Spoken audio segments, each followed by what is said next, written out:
O, diba? Kabobohan agad.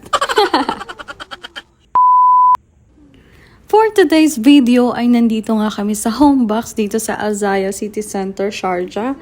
Dahil naghahanap nga kami ng sofa na gusto namin. So, namimili nga kami dyan ng L-shape na sofa, yung medyo mahaba, para hindi kami nagkakaabutan. So, yun nga yung sinasabi ko sa kanya, na gusto ko yung hindi mo ko maaabot kahit nakaupo tayong dalawa. At sinasabi ko rin sa kanya na yung pwesto niya dapat yung dulo lang, dun lang siya sa may right side. So, ang problema nga guys, hindi nga kami nagkakasundo dahil ito nga yung sofa na gusto niya. Yung fabric siya. Ang gusto ko nga yung leather para hindi ako mahirapang maglinis. Yung tipong punas-punas ka lang, malinis na siya, yung ganun. Kasi yung gusto niyang sofa, kailangan pang i-vacuum, kailangan pang labahan yung mga cover. Pero gusto niya talaga to guys. So, first time natin siyang pagbibigyan sa buong relasyon namin kung ilang taon na kami nagsasama. Kaya yan, ang saya-saya niya. Tapos, naalala niya siya pala magbabayad, kaya yan, seryoso mode na naman siya. Today nga pala yung delivery guys, nagkataon pa na wala si Dash, nasa work siya, so kailangan ko tong ligpitin dahil walang space. Nung mga time na to, iniisip ko nga na ipatayo na lang siya para kahit paano magkaroon ng space. Pero itong dalawang single na to, malaki yung space niya. 1 year din pala namin ginamit to guys, pero this is the time to let go.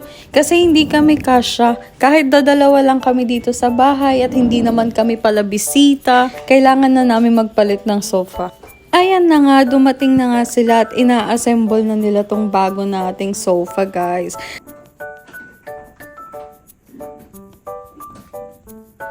Mga 30 minutes to 45 minutes nga nung natapos sila at eto na siya. At isusunod naman natin ang pag-aayos nitong table guys dahil ito na lang yung kulang sa setup at yung pagpapalit ng cortina, pero yung cortina later na yon. So ito nga palang table na to is nabili natin from IKEA. So i-assemble mo na lang siya. Akala ko nga guys ganun lang siya kadali. Pero kailangan pala ng energy.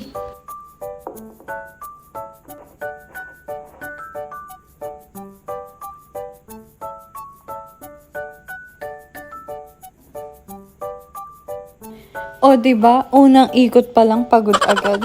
Pinagsisihan ko nga kung bakit ko pa ito ginalaw. Sana inantay ko na lang si Dash. Pero wala Nahawakan ko na at nalagay ko na yung isa. So kailangan ko nang ituloy-tuloy ito. Sa totoo lang, nakakapagod talaga kahit ikot-ikot lang yung ginagawa mo. Kailangan mo talaga ng lakas para i-push siya. So, yung mga pinapaikot-ikot dyan, sana napapagod din kayo. Hindi yung alam nyo ng pinapaikot-ikot kayo, pinagtsatsagaan nyo pa rin at pinagpapasensyahan nyo pa rin. Char. Hugot.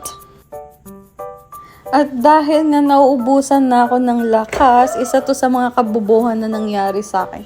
Masakit siya. Masakit talagang matusok niyang screwdriver na yan. So, syempre, ayan, emote-emote lang ng konti, pero kahit nasaktan, tuloy-tuloy pa rin. Guys, kasi kailangan nating tapusin to. Kasi ito na yung last na paanong table. Hindi ko pa tatapusin to. At nung matapos nga ako sa lamesa at nakapagpalit na ako ng cortina, eto na siya, guys. Eto na siya. Okay, so pagod na pagod talaga ako ngayong araw na to. At huwag nyo nang pansinin, yes, dun sa bagong lamesa na inassemble ko, meron agad syempreng kalat. We are Filipino, of course, we make tambak. Yung uso sa TikTok, char. So yan muna for today's video, guys. Bye!